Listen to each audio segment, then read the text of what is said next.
Hello, welcome to இனி இல்லம் channel. வீடு அப்படின்றது வந்து வெறும் கட்டடம் மட்டும் இல்லை, நாம் எல்லோரும் ஒரு ஃபேமிலியாக வாழற ஒரு சொர்க்க பூமின்னே சொல்லலாம்.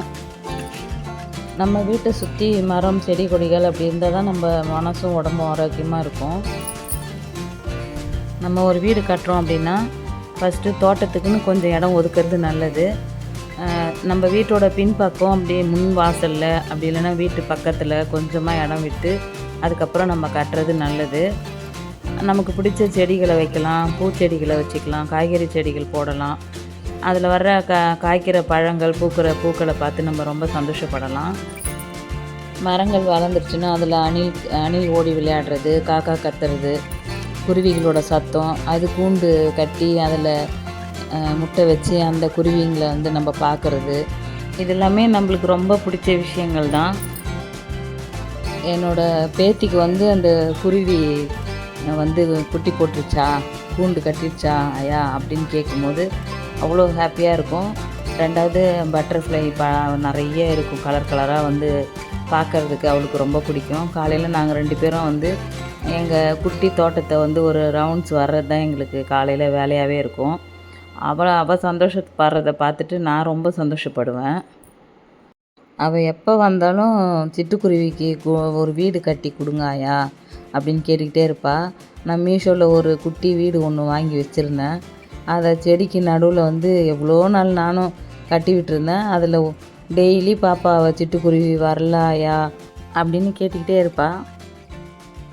அவள் ஸ்கூல் விட்டு வந்ததுமே கேட்பா, ஆயா சிட்டுக்குருவி வந்துச்சா, முட்டை போட்டுச்சா, குட்டி குருவி எப்போ வரும் ஆயா அப்படின்னு கேட்பா. அவ்வளோ ஒரு எக்ஸைட்டாக இருக்கும் அவளுக்கு டெய்லி அதை பார்க்குறது. அந்த சிட்டுக்குருவி முட்டை உடஞ்சிருமா, அதனால் என்னை வந்து அந்த வீட்டுக்குள்ளார பஞ்சு வச்சு அது மெத்துன்னு வைக்கணும் ஆயா அப்படின்னு சொல்லி நான் அந்த பஞ்செல்லாம் வச்சு விட்டுருந்தேன். அப்போ கூட சிட்டுக்குருவி வரவே இல்லை. எப்படியாச்சும் என் பேத்திக்காக கண்டிப்பாக சிட்டுக்குருவி வர வைக்கிறது தான் என் வேலை. அது வந்து குருவிங்களுக்கு வந்து தண்ணி வைப்பா, காக்காவுக்கு எல்லாத்துக்கும். என்னை வந்து கேட்பா, ஆயா தண்ணி வச்சிங்களா, பாவம் ஆயா அப்புறம் தண்ணி இல்லாமல் செத்து போயிடும் அப்படின்னு சொல்லுவாள். அவளுக்கு இப்போவே வந்து நம்ம இதெல்லாம் பழக்கப்படுத்துறதுனால ஒரு நல்ல குணங்கள்லாம் அவளுக்கு வந்து இறக்க குணம்லாம் நிறைய வர ஆரம்பிச்சிருக்கு.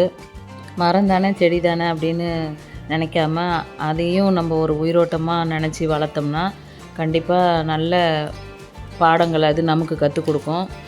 ஃபஸ்ட்டு இந்த வீடியோவில் காமிச்சிருப்பேன் பார்த்திங்களா, எல்லாமே தரையில் தான் வச்சுருந்தேன்.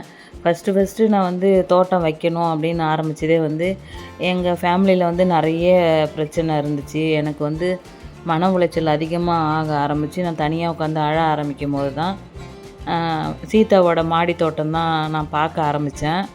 எனக்கு ரொம்ப பிடிச்சிருந்தது அவங்க பண்ணுறது எல்லாமே. நம்ம ஏன் நம்மக்கிட்ட இருக்கிற பொருளை வச்சு ஒரு சின்ன செடிகள் வளர்க்கக்கூடாது அப்படின்னு ஒரு ஐடியா தான் வந்துச்சு.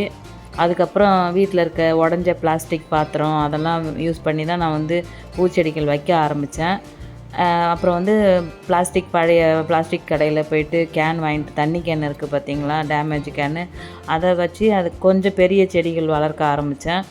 ஓரளவுக்கு செடியை வளர்க்குறத பற்றி நாலேஜ் வந்த பிறகு தான் நான் வந்து மீஷோவில் வந்து grow bag 12 inch grow bag order பண்ணியிருந்தேன். அமேசானில் 4 வகையான குண்டு மல்லி, அடுக்கு மல்லி, ஒத்த மல்லி, கொடி மல்லி, அந்த இன்னொரு மல்லி வந்து நார்மலாக நம்ம கடைகளில் வாங்குவோம் இல்லைங்களா, அந்த மல்லி எல்லாமே 8 செடி ஊற்றுருந்தாங்க.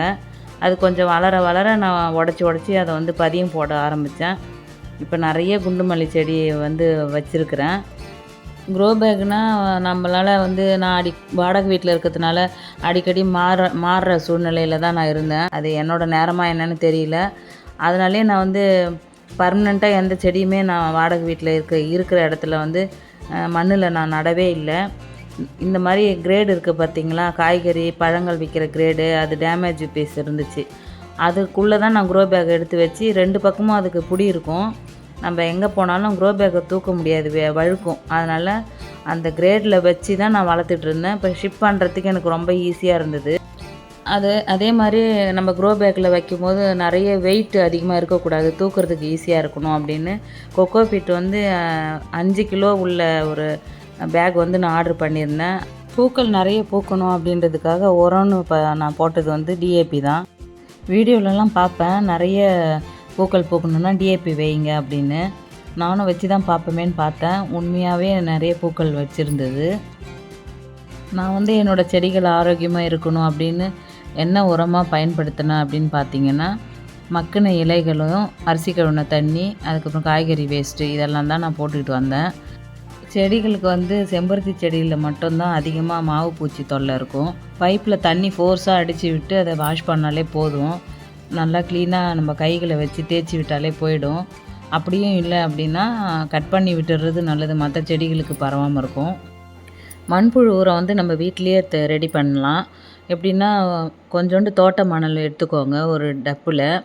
அப்படி இல்லைன்னா வேஸ்ட்டு பிளாஸ்டிக் பக்கெட் அந்த மாதிரி ஒரு லேயர் வந்து தோட்ட மணல் போட்டுக்கோங்க. அது மேலே காய்கறி வேஸ்ட்டெல்லாம் கொட்டிக்கிட்டே வாங்க.